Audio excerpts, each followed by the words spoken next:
Hello and welcome back to 50 to 70, your favourite modern podcast. Yeah. Not theirs, yours. We're friends. Us. We help you get to sleep. Yeah. Just the three of us in your little head, talking to your ears. How are you? I'm good. I have had very fortunate this week. I haven't had to get on a plane, which is nice. I also haven't been adversely affected by everyone trying to block up Dublin City with their fuel protests, etc., etc. So yes, Yeah, I stayed furry away. escaped. Yes. Cars don't work, don't need fuel. Well, hey, there you go. Yes. Although you've been working on cars to make them work. Yeah, we're making progress. We're making good progress. Yeah. I really feel like we're kind of getting there now, which is good. You and the good doctor have made some progress on my Go. I have done nothing. It's all him. Well, you were the testing and development driver. I am the test pilot. Yeah. Yes. So I'm very excited about this. Finally, getting back on the road after the prolonged snooze. Yeah, it's now engine and gearbox wise operating as it should. We just have to stop its leg falling off. Yes. Yeah. Okay. Yeah. Well, it's gotten a bit limp, one of its legs. So, that is good news. And you've also gotten a few of your cars with NCTs and stuff like that. So you're doing great work at the moment. Yeah. Next is the Mini. Still, since the last time I talked about it, I have done nothing. Yeah. Okay. It's been very, very busy to try and make some time for that car, but did fix the Caprice and made it to Cars and Coffee. And back from Cars and Coffee. Without combusting. Yes. Because it had a fuel tank leak. The fuel tank decided to be vented. Self-venting fuel tank. Right on the seam. It Right. decided it in fact was an E38 7 Series and there was a hole on the seam. I was more surprised, not by the hole, but by the fact that it managed to have a half tank in it. Yeah. Well, that with a half tank in it now is extraordinarily valuable. Yes, more than when it was new. Yes. Yeah. Okay. Yeah. Yeah, somehow managed to get 50 litres of fuel into this thing. No, sorry, the fuel gauge is broken in this car. Okay, so we don't really know. Every time I fire it up, I put fuel in it. Turns out I've put a lot of fuel. Okay, just keep adding. So okay. Well, at least it's good then when I take it out the road with fuel. At least. Yeah, I got some chemical metal and sealed it while I get a new fuel tank. Yes, is available, which we are going to do. But it's not the fuel tank itself. It's getting the fuel tank here is the actual expensive bit. I don't think it's that bad. Right. Okay. It's 400 for a new fuel tank, sending unit, and tank straps. For all of them, brand new, shipped and customed, 400 quid. Okay, that's to my door. Yeah. That I don't think is overly terrible. Yeah, we can stretch the budget to that. The fuel tank itself is 100 quid. Yeah. Which is just ridiculous. Yeah. Okay, maybe they could put some fuel in the States first as well and send that over as well. But maybe it's not like with my TCB parts that come with Powerbow in the box. You know, maybe the US could come with an ingot or something. Gun, maybe, probably if it come from America. There's nowhere else you can get. It's got to come from. It's the Rock Auto. It doesn't need so. It's the anthem that I need for Latin America. It's Rock Auto. Yeah. Rock Auto is phenomenal. Give me my magnet. Yes. And the last time I ordered something from there, 3 days. It's insane. Yeah. And they just have everything. I'm convinced it's the most efficient part of America. It's the only thing that runs efficiently and well in all of the 50 states is Rock Auto. Can we get Rock Auto to run for office? Yeah. The Postal Service looks at Rock Auto going, how do they do this? Yeah, they could be brought into... And what's even better is it's not one depot. They have depots all over the country. Yeah. When you make a list of stuff, and at checkout it labels them A, B, C, D, depending on how many different depots. And so it go, oh, well, this one and this one is combined because they're in the same depot. This one's coming from here and this one's coming from there. So you get some that are from, Illinois, and some that are from New York, and some that are from, Maryland. It's wild. And then they all just come arrive within a couple of days. Yeah, it is. Like, I used to remember when I was younger, if you ordered something from the States, it was like an odyssey. It would be, you'd order it and it could be like, that could be weeks before that arrives. I had to order you a window for the Element. And I was amazed that A, it showed up, and B, wasn't just a jigsaw. A very, very sharp, pointy jigsaw. Yeah, it all just works. Yeah. God, we need more businesses like that. Anyway, speaking of businesses, robotaxis. Yes, we live in the future now. We live in the future. We don't, not here. But if you were to go now to Croatia, which is not that far away, and go to Zagreb, there is a company called Verne, which is now, as of this week, has started to operate a robotaxi service. In other words, a vehicle that has no driver, blah, blah, blah, blah, blah, and it will take you to it. Such as Waymo. But we don't have Waymo here yet. Now, why am I talking about this? Because there's a bit of a link between this and Bugatti. Go on. It's not that they're very fast robotaxis, but Verne, one of the backers, one of the founders, is Mate Rimac, who is the guy who obviously owns Rimac supercars, and actually that company does so much other stuff it's nearly worth talking about on a different episode. But this is one of their projects. Now, they showed a very cool kind of Johnny Cab sliding doors. It looks a bit like an AMC Pacer for the modern era in terms of how it's all shaped. It's got this huge big wrapper and windscreen. Looks a bit like a clown shoe. Is it the Lancia Type 0 or something I'm thinking of? It looks like someone's actually made one of them and real pumped it up. Yeah. And it's, it's just, there's nothing, there's no steering wheels in this thing. Now, no, just a huge big telly to make you sick. Big what? Yeah, exactly. Yeah. Now, that's not what's going around at the moment.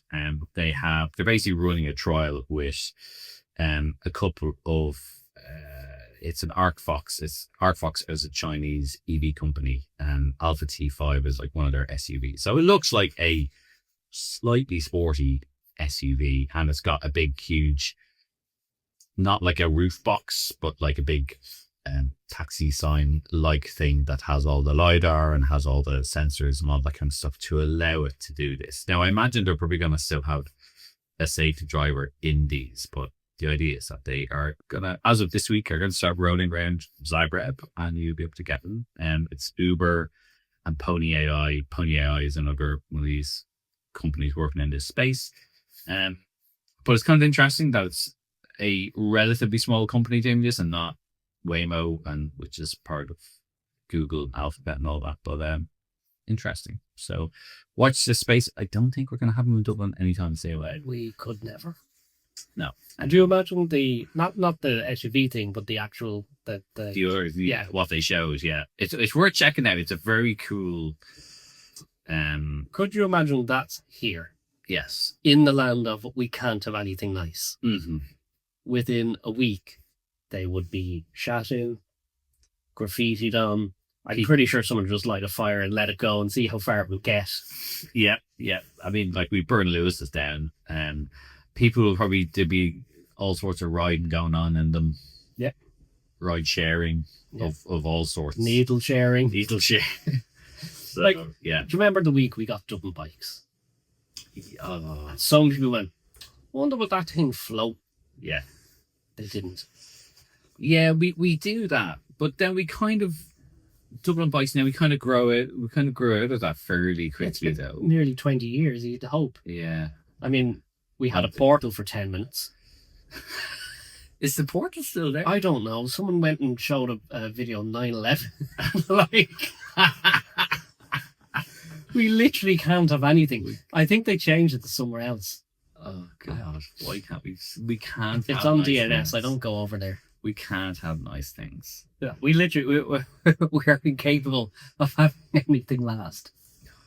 Why do other countries don't do this? Why does Ireland? Oh, it's just an unbelievable urge to not leave things alone. It's like it's same with like the bleeper bikes and all this. It's just like anything that's here's a nice thing that's gonna make life better. No, I have to ruin it somehow. How could this civic amenity be improved by me? I put it in the canal. Yeah. Yes. Or I'll shit on it.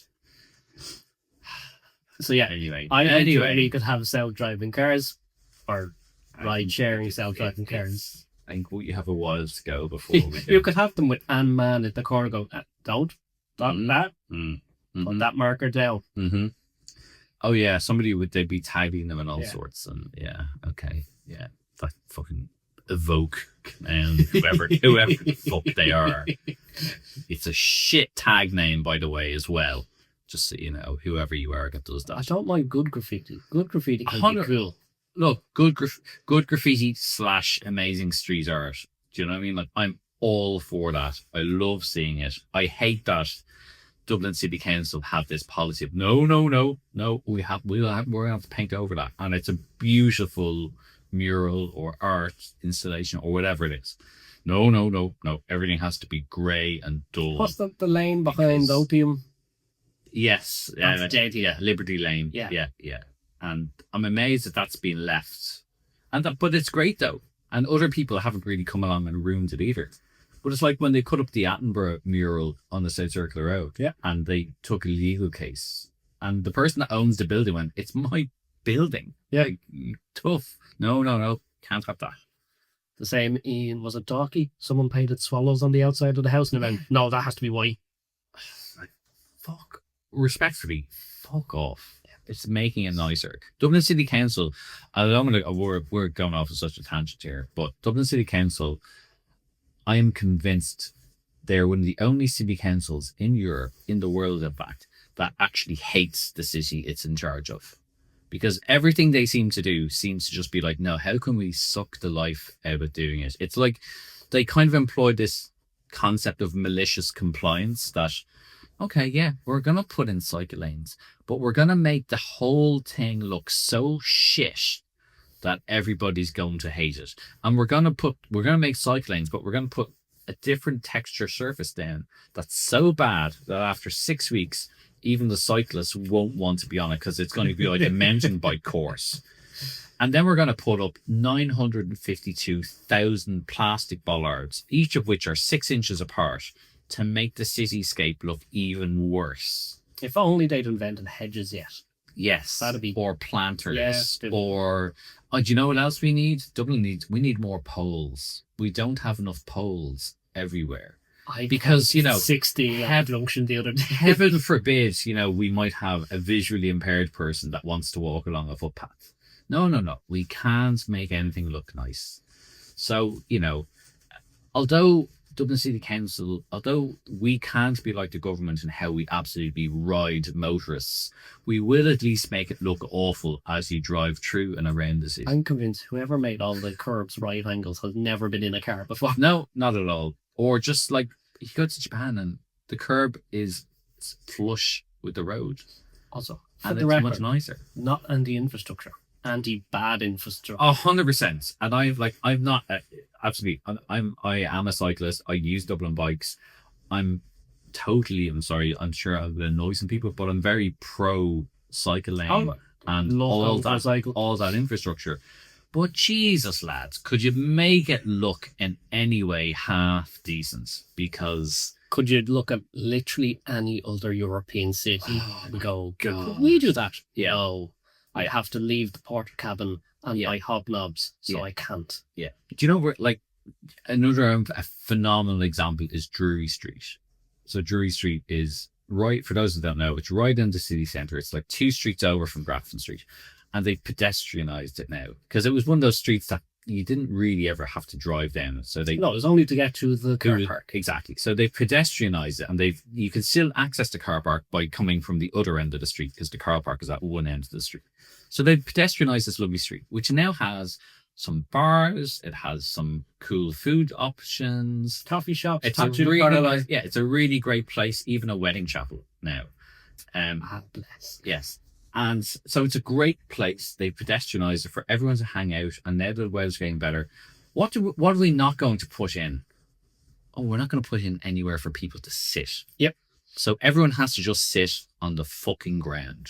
Yep. Was there the other day in the bank holiday. Was there in the bank holiday. Lovely and sunny. Packed people packed with sitting on the floor. Packed with people spending money in local businesses. Yeah. No. Just gotta sit in the ground. That's fucking good enough for you. Aren't you glad? At least there aren't cars driving over you now. Like, sorry, Dublin City Council, do better. Anyway, robotaxis are not going to be going to Dublin anytime soon. Old men, yellow clouds. Old men, yellow clouds. But yeah, look, anything it seems that Mate Rimac touches is quite good. I like him. He is so I've been lucky enough, I've met him a few times and I've interviewed him, and he genuinely is a fucking cool guy. He's super switched on. It's funny that he is, he has this huge EV company. And also, like, so I know, like, people know that Rimac Nevera, the hypercar, but actually Rimac is involved as a supplier to a huge number of car companies like Hyundai, Kia. For example, the BMW i7, their electric 7 Series. Do you know who does all the battery tech in it? Rimac. Like, they're actually behind the scenes very, very smart people at what they do, and he's at the top of it. But he is also a total car head. Yep. He's got like a Carrera GT, his E30 M3, famous for E39 M5, Golf R32. That's what everyone wants to go. Do you know, mate? You got to know of 32. Yeah. Yeah. Like, he is just a super cool guy, and phenomenal for his age, how much he's achieved, and that's really good because he's still quite young, which means he's loads left. He's got loads left in him, like they're doing that the Bugatti Tourbillon, which he has been daily driving through the ski season. Yes, yeah. So, like, this is like it's a fucking 8.3 liter V16 engines, plug-in hybrid, mental hypercar. And, like, this guy just goes hike. I'm going for a hike with my mates. I'm going to take this. I've all the respect in the world for coming out and going, yeah, EV supercars don't sell that well. Yeah. I'm the man that makes them. Yeah. And we don't sell any. Yeah. And him going, world's not ready for him yet. You can make the best one ever. And people just, there's no appetite. Nobody wants them. Publicly saying that. Yeah. So, yeah, a really, really interesting guy. So the fact that he's involved in this Verne thing, I like, that's why I'm paying attention to this, because he is half chance to be done right. 100%, yes, and not like fucking Elon Musk and say, oh yeah, you'll be able to buy a car, it'll drive itself. It's a taxi. It's like, still hasn't happened, Elon. Not people putting salt circles around Waymos to get them stuck. Still hasn't happened, Elon. Elon's still pushing the bullshit. Although thankfully he's been remarkably quiet these days. We don't really hear how that from now. He's not Donald Trump's lapdog. But yes, despite what you might think, your Tesla is not a self-driving car, and they don't commercially exist yet. But we are getting it's as self-driving as that Honda Jazz I was driving the other week. It is as self-driving as falling asleep at the wheel with cruise control on. Like, that's effectively all. That's as self-driving as, yes, that's all it is. So. No, in fairness, the parking was good. I know the first self-park was the Lexus LS 460. Was it on the 460 or just the 600s? I think on the 460. Anyway, that generation Lexus LS, we all remember Top Gear. Kind of crashing it into the studio. So that was what, 06? But yeah, I had to test a Tesla Model 3 South Park the other day. It was surprisingly okay. We fucking should be after 20 years of technology advancements. We had to try it on a number of different times, and it only nearly crashed once. Yes, yeah. Yeah, I once had I can't remember what car it was, but I had a car that had that self-driving, self-parking feature. And you know what it did? Like, Right. I went to, it curbed its own wheel Yeah. off the, I was like, for fuck's sake. But you'd love to hand that to the press fleet again. Did it self? So I literally, I was like, I was so annoyed that it curbed the wheel. The fact that it did it itself. Yeah. I literally rang and says, "You're not going to believe this." The dog ate the But whole. I actually, the funny thing is, I actually had a witness. It was because they were like, "Show me how this thing works." I was like, "Oh man." So yeah, I know it's a good system, but I still think self-parking is one of those things that I could just park faster. And I know they've gotten quicker. The processes to do them have gotten faster. Some of them used to be so colossally convoluted to do that you would literally have people honking the horn behind you. Yeah. While you're trying to configure this thing. It's, I will say, it's far from flawless, but the current crop of NPCs that drive only based on what they can see directly in front of them. Yes. But they can't turn their heads at all. The self-parking is quicker than them. Sure. Yeah. And it is more competent than them. True. Yes, that is it. You or I trust our abilities. Yeah. You can park a car. Yeah. In fact, I hate. Well, no, they're not a bad thing, but I don't like reversing cameras and this and that. I learned to park by looking behind me. Yes. So I think that's ingrained in me that I don't trust it. I need to see it for myself. The screen could lie to me. But the NPCs, the car can do better than them usually. Yeah, I think so. Yeah, I think that is fair. And the thing that I experienced recently in a car was I got in very quickly, fired it up, and immediately had to get out of the parking space. So straight into reverse to back up. And as I did it, I immediately clocked that there was a little bit of lag on the camera. Yeah. As it was all firing up. And I slammed on the brake and the camera still moved for like a half a second more. And I was like, Jesus, that was... Yeah. Yeah, so don't... Like there's some... If you're into the tech, there's some fun stuff. 100%. Like if you... I don't know if it's just Tesla or if other stuff does it. I haven't been around enough of them. But if you drive, say, into your driveway and then plug it into charge, the next time you get into it, it knows I drove in, so I must reverse out. And it gets ready to go into reverse.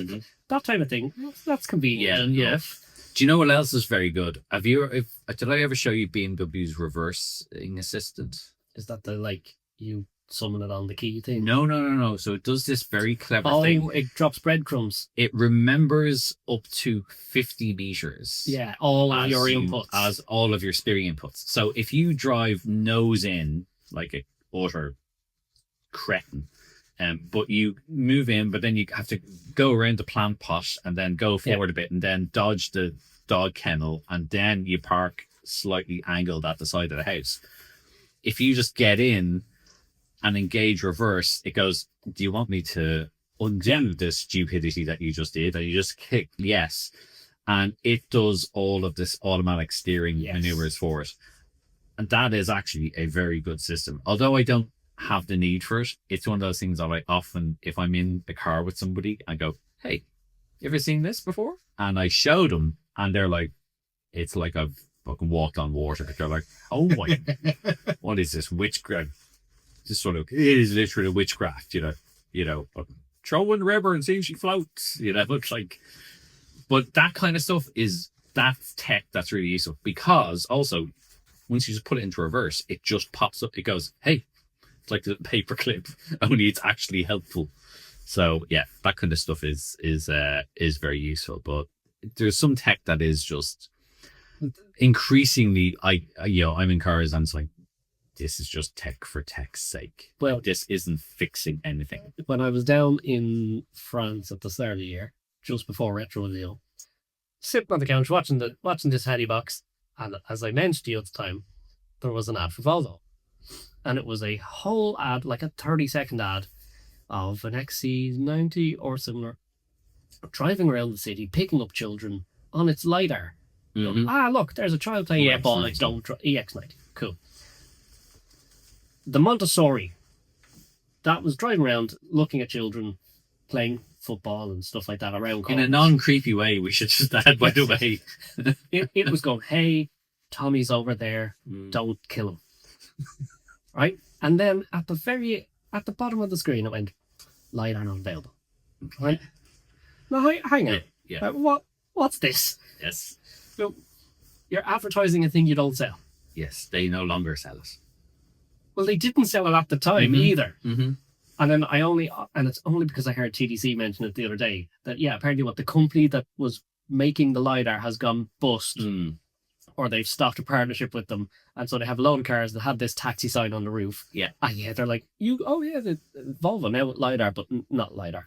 Yeah, and I think they're now going to make them without the bump on the roof, which makes me think that those early cars are going to be a bit like the early no grill or fake grill Teslas. Yes, or the no wing Audi TT. Yeah. Yeah. So I think that's going to be one of those things. Do you know what's every bit as efficient as Rock Auto's delivery system? TreeofE.com. Is it? Yes, our sponsors, Treefy Coffee. Obviously, you can go to treefy.com and get everything you need delivered straight to your door. It's extremely convenient, and there's free shipping on orders over €25 to any addresses on the island of Ireland. But if you want to go in person, there is still a lot of locations. You can go to Clancy Quay, up at Island Bridge. There's 5 Points in Harold's Crossroad, Terenure. There's Gertrude, which is a great brunch spot, by the way, on Pierce Street. Grand Canal Street, which is the OG Treefy, which is just undergoing renovation at the moment. There's IFSC in Mayor Square North, Phibsborough on the North Circular Road, and the Triangle Miranda. But of course, there's also Sussex Terrace, the home of the 50-70 podcast and Cars Coffee and live shows. Yes. But we'll come back to that another time. Anyway, get everything you need at treefy.com or go in and see them in person, because they make a great coffee and they're nice people. So there you go. Anyway. And you might get a shitty old free car magazine in Sussex. Absolutely. Do you know what we haven't had yet, though? A Treefy Special Edition car. We haven't. But it's only a matter of time, because there's a lot of... When's Colin going to team up with some Colin maker? And when are you going to partner with a car company and make a Special Treefy Edition car? Because there's been a lot, and we've been looking into this. There's been some... This came off the back of Twingos.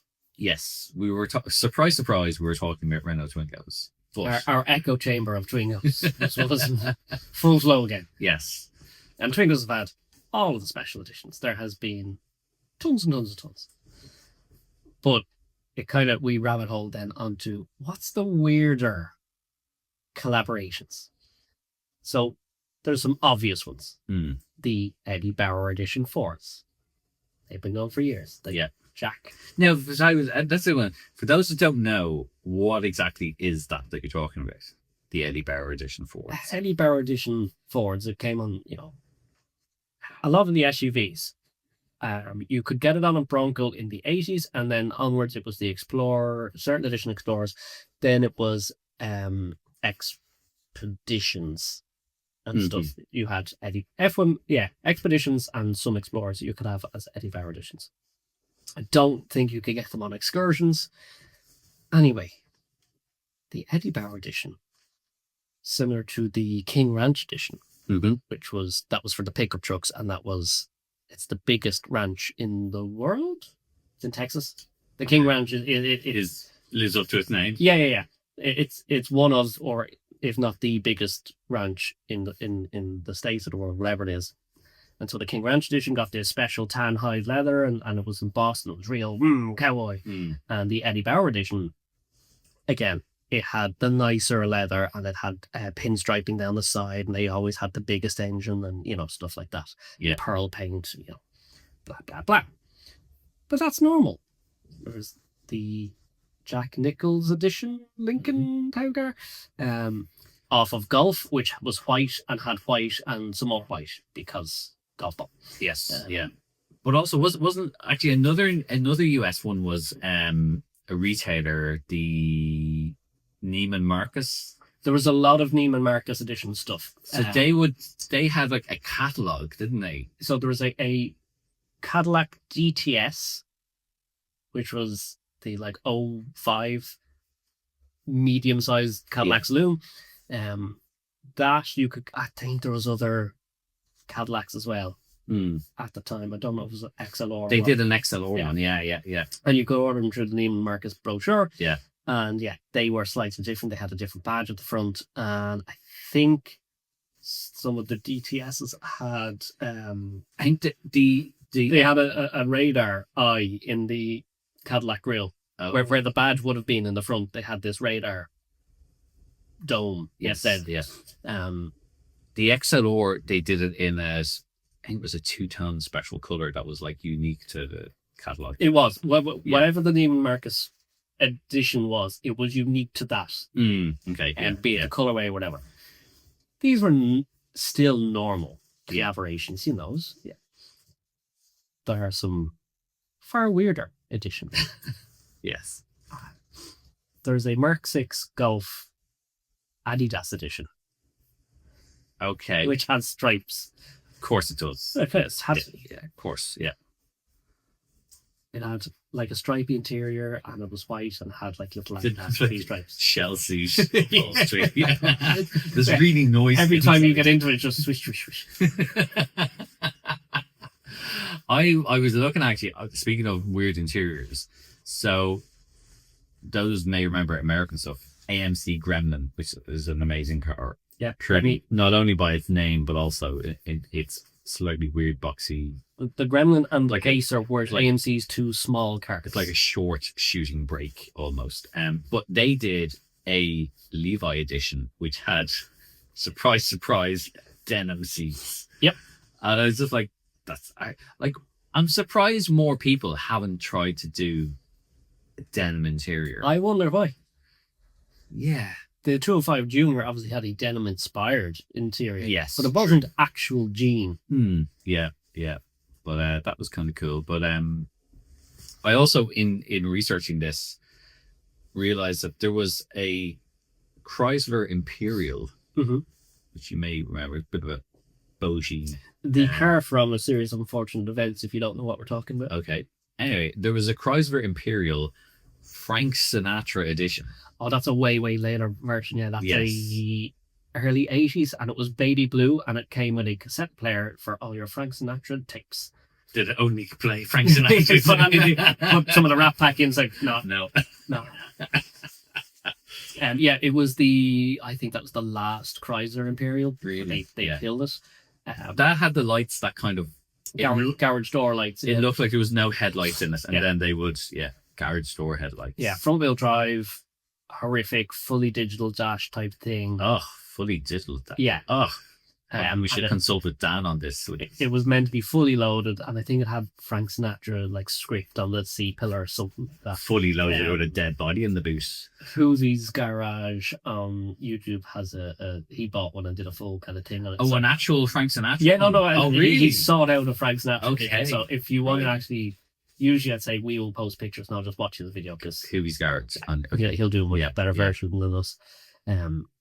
Yeah, it's a shit box. It's a total piece of dirt. 80s Mopar shit is just, of all the 80s American stuff, Mopar went from the best to the worst. Yes, and Mopar now is just even worse. Even worse. Now it just makes coat hooks for the back of your Peugeot. Every time I see a Mopar badge on a Fiat or a Peugeot or a Jeep, I'm like, no, this is stolen valor. Get that. Yes, it is stolen valor. You valor. can't fucking spell 440 big block. Yeah. Oh, God. What else did you find that was a bit of a weird one that I was looking at, which I think was only as a result of a car show, but Subaru made a car which was the Subaru Forester Ultimate Customized Kit Special, which sounds like a bit of a mouthful, so you could just abbreviate it to the Subaru Fux. Yeah. Which I kind of like, okay. It's along the lines of the Honda SMX. If you don't know why the Honda SMX is called Honda SMX, then you A, haven't listened to all our shows, and D, need to go Google it. You're welcome. There was one other very weird one, which when I was going through kind of thinking about this, that we actually, I think we did get it on this side of the world, but Hyundai did a version of the Kona, which of course you all know Kona. It's a very, I would say, a very popular car with people. But they did a Kona Ironman edition as a tie-in, not people running around in a field. No, as a that would actually have been probably more successful and more popular. It wasn't just a Hyundai in leggings. No, with crayon numbers on its doors. They did an Ironman edition of the Hyundai Kona. That it was a tie-in with the movie, and it was they basically tried to make a Kona look like Iron Man, which it didn't. Nothing against Hyundai. God knows, whatever design team had to work on that. It was a tough shift. That was a tough shift. They basically painted it matte grey, and then painted loads of bits gloss red, and that was kind of it. But I don't know if we ever sold any in Ireland, but I have seen one on the road in the UK. I can't imagine that the demographic in Ireland that is an enthusiast of Kona knows what Iron Man is. Correct. Anyway, so the Credit Union edition, that might have gone down a bit better. Yeah. But yes, that's one of the more unusual ones. Right, we started this conversation with Twingos, so naturally, okay, I've chosen one of the many Twingos. There's been a lot of Twingos. And this is only based off the weirder tie-ins. Okay. There's so many. There's the Lecoq. There was the ones that Renault did themselves to kind of do future versions of old Twingos that were one was based on a boy band. There's loads. What? Yeah. This was done they recently sold at their auction at the start of the year. One was based on a boy band edition. It was, These are the weirdest collaborations. Others may still exist. Okay. The Twingo Perrier edition. Okay, that's Off of water. Off of water. Yes. Naturally, this car was Perrier green. Yeah. Okay. Shock. Yeah. The seats, green. Okay. Yeah. Right. The switchgear, green. correct. Okay. And it had this car came in normal manual or the Twingo Easy Shift, which was a clutchless robotized manual. It was a semi-automatic thing. Okay. Yeah. Right. It would kind of guess when you wanted to change gears, and if you got that shifter was green. Okay. Yeah. I've seen a couple of them. They do still exist. Very green. Very dark green. Yes. Very dark green. Okay. They do exist. Mm-hmm. I've seen them around France. Any like Perrier stickers on them? Yes, on the outside above the indicator. What would some of them be a Initial badge or a 16 valve badge? This had Perrier. Yeah, I need to still buy the sticker packs today. Apparently. Next one. Go back to America. It is the Chevrolet Avalanche North Face Edition. Oh yes. Yeah. Mm-hmm. Yeah.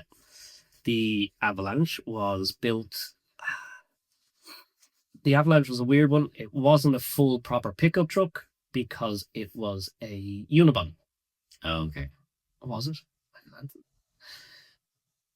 It didn't have a separate bedside, so it didn't have a cab and a bed. Right. Yes. Normal full-size trucks are in the States. They're quantified by you can take the bed off. Yes, the beds come in different lengths. Mm-hmm. The Avalanche was not this. It was all one body.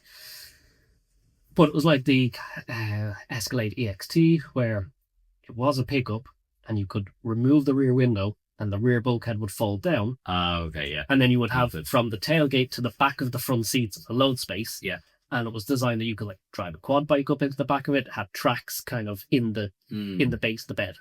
But they did a North Face edition, which came with weird seats. Mm-hmm. They were half cloth, half leather. It had like a weird design on them. They were green, naturally. Of course. And a North Face backpack. Okay, there you go. Yeah. Easy. and a North Face little badge on the outside. Okay, very handy. So you don't need to get anything that fits the size of the whoever's buying it, Yeah. like a jacket. Which reminds me, I was listening to a recent Smith and Sniff episode, and they were mentioning there was, I don't think it was a Mustang. There was some US muscle car, but it came with a leather jacket. Oh, a members only jacket. Yeah. It was like when you bought the car, you got a matching. Yeah. matching, It was the Murky Marauder. There you go. That's yes. Hat tip to Smith and Sniff. That gave me quite a. I think they're trying to find if they're going to buy one, but it becomes with its jacket. The Marauder is deadly. I absolutely love them. It was off Crown Vic, but was the fast Crown Vic to go against the Impala SS, which I love even more. And it's got a great name for a car as well. Yeah. Marauder is a good name. Anyway, sorry, I digress that popped in. When you mentioned North Face and jackets, that's what popped into my head. Next. By the way, Smith and Sniff have a show for me up in Belfast very soon. Yes. So some tickets are still 15th of May. If you wanted to go and support and lure equally good on other podcasts, you could do that. Renault. Clio. Mm-hmm. MTV edition. MTV edition. Mm-hmm. That absolutely dates that car. 1999. Yes. Yeah. Oh, that peak MTV. This You came. can see it now. Limp Bizkit, Britney Spears, the VMAs. Yes. That's, yeah. It came with very few additions of a standard Clio. Mainly some badges. Mm-hmm. A few small exterior differences. But it got a badge on the rub strip, it got a badge on the boot. It was just MTV. I think it got a slightly different seat pattern. Okay. But it got a better radio with a CD player. There you go. So that music fans that got the MTV edition wouldn't have to upgrade the head unit. But they couldn't watch any MTV on it. They could only listen. No, that was Exhibit's job. Yeah. Yo, dog. We heard you like cars, so we put a car in your car. Yeah. MTV edition. Interesting. I wonder how many of these survive. And I also wonder how many of these are owned by people that know what they are. Okay. Do you know what I mean? Like, I wonder, is there some... Then you will like the next. Is there some old dear just driving around in a Clio, but it's a Clio MTV edition? She just has no idea because it was just... Yeah. The next one. Some of the Volkswagen fans among us may go, oh yeah. Don't say Harlequin. Not Harlequin. Not that. No. Far more odd than putting different coloured panels on a car. In the 90s, we had the Mark III. You talking Golf here? Yeah. Golf. Yeah. And it had the European Tour editions. European, like Golf? Yeah. Oh, God. No. Sorry. Brain was not fully engaged there. So, I'm sorry for the lag. Volkswagen sponsored the European Tour leg of tours for 3 bands. Mm-hmm. And as a result, there were 3 special edition Golfs for this. Yes. Would you like to take a guess? Hit you with it. The Volkswagen Golf Bon Jovi edition.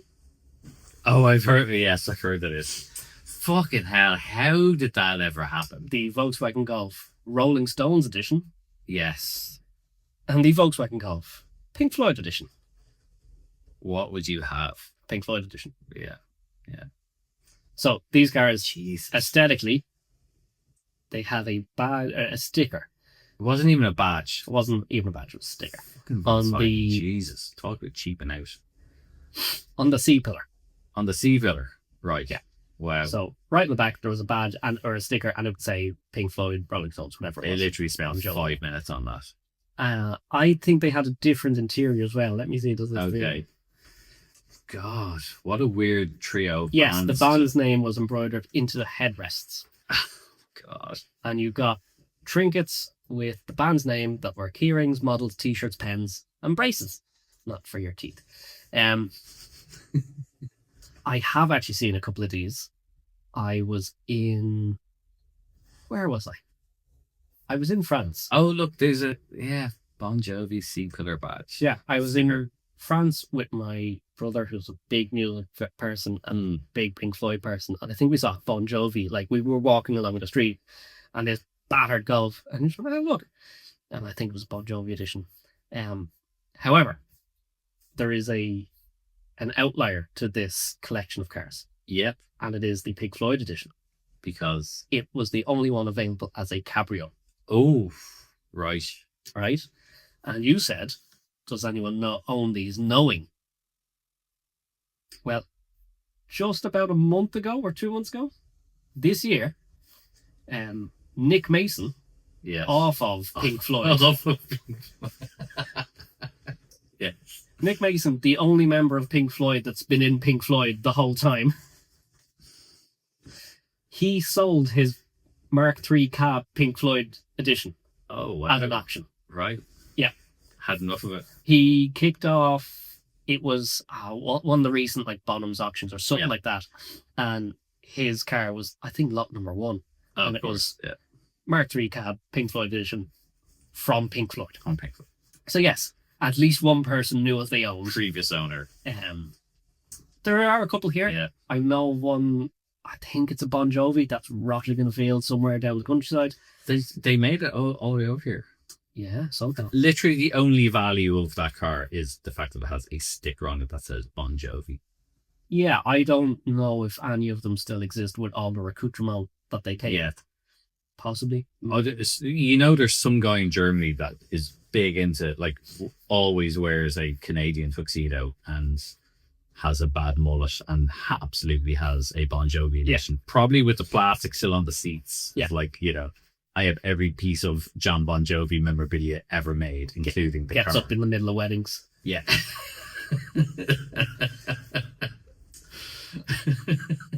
The final one that I have for you. Yeah. That's I just think is one of the weirder ones. Like, we're far down the rabbit hole on weird here. You know, okay, I can understand Volkswagen and a rock band are a strange tie-in, but you can understand where that comes from. Yeah. Perrier, a little bit odd, but you know, hey, French. You're very French. Hey, you're a big French company. We're a big French company. Why don't we do something together? So, this last one is along the same lines. Mm-hmm. Because it is Citroen. We know them. We guess. Yeah, you own one. Yes. Yeah. They had a car, you may remember, called the Saxo. Yes. Which was quite a funky little... Yeah, little small hatchback. Yeah. Well, there was a special edition. And I've seen this special edition. Oh. In person with my own eyes in France, in Germany. It is... Not a fever dream. Amazingly no, because even with all the chips in the world, I don't think I could conjure up this as a special edition. Mm-hmm. It is the Bic special edition. Off of pens.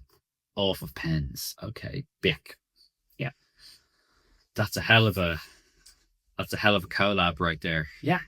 So the Bic special edition, again, like all good collaboration hatchbacks, had a sticker on the seat pillar.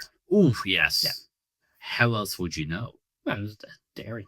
But it had a funky set of seats. Ah, okay. Which had little kind of Bic emblems, they were predominantly blue and had almost like the Goldie off of last week. They had little insignias kind of going across the seats. And they came in kind of brighter colours, and they had a bright yellow gear shift. Of course. The seats and titles were predominantly blue with them accents in different colours. I don't know why, because all the info I found was in French and I didn't translate it. No. Why would you? Not exactly. But I just found it it makes sense in some ways. Like you said, big French company. Yeah, big French company. But no disrespect to Bic and their 4-colour pen that we all know and love. Yes. Such an oddball. It's a bit of a, like I really would love to meet somebody that was involved in that. Yeah. To kind of go like, how can we boost some sales How here? does that play out? Like, does somebody just get a phone call in Citroen one day, go, hey, it's bonjour, it's Pierre from Bic here. Listen, with the You guys, know what's an untapped area of the market? the guys have been talking here, and we think this would be a great idea. We think you can appeal to pen enthusiasts But then I also wonder, when that was sitting in a car showroom who walked in and went, "Oh, my favourite rollerball pen." in car form, Ah, God, all these years, my biro has been unrepresented in the automotive market. like how?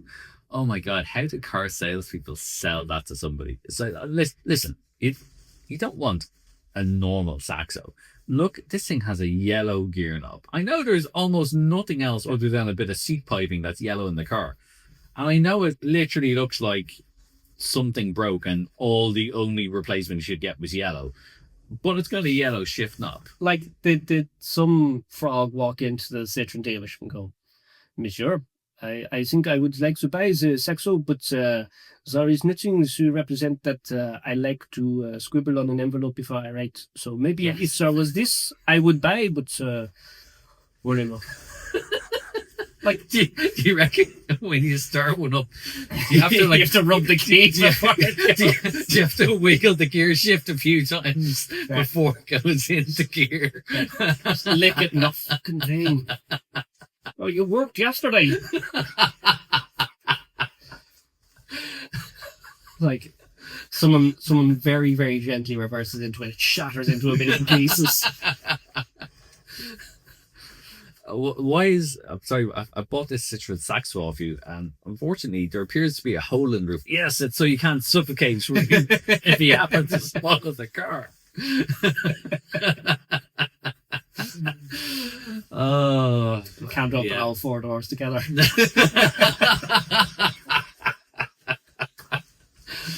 Oh, there you go. Wow. Citroen Saxo Bic. I'm sure there's more. Please sell them into us by all means. I wonder, like, has there been how many local editions of things? Like, there surely, like, I know a lot of Irish people try to make it a Padre Pio edition.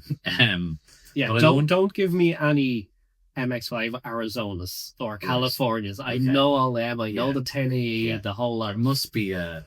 I want a brand collaboration. Yeah. Two brands getting together and going, shall we? Yeah.